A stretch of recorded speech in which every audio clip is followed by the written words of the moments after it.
Alone. Part 2. The jungle was alive. Every rustling leaf, every distant crack of a branch sent adrenaline screaming through my veins. The pain in my leg was unbearable, but the sound of boots crunching through the underbrush behind me drove me forward. I shouldn't be alive. I should have bled out hours ago. But I kept running, blind with desperation.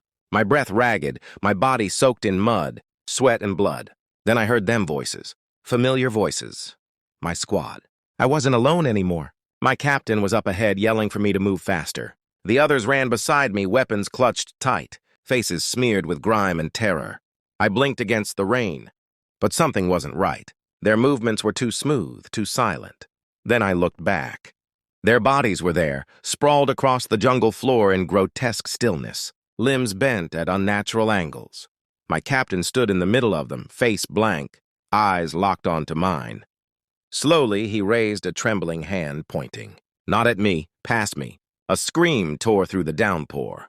I snapped back to reality just as a Viet Cong soldier lunged from the foliage, rifle bayonet glinting like a viper's fang. I barely had time to react.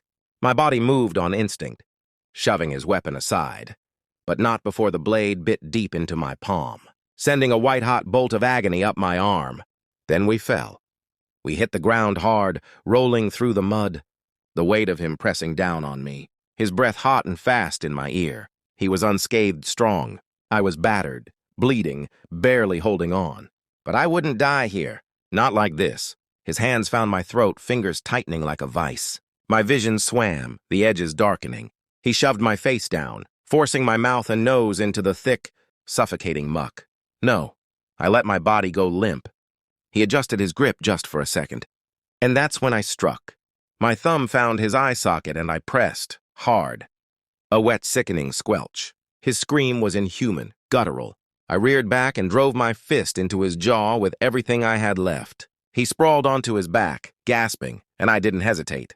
I grabbed his rifle, flipping it in my hands.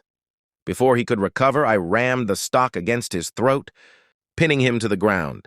His legs kicked wildly, fingers clawing at my arms, but I pressed harder. His thrashing slowed, then stopped. For a moment, there was only the rain. Then, boom, the thunderous sound. Hit like a hammer to my skull. The air itself seemed to ignite, heat searing my skin, sending me tumbling backward into the underbrush. Dazed, I scrambled to my feet, stumbling deeper into the jungle, my ears ringing, my heart hammering. The war wasn't finished with me yet.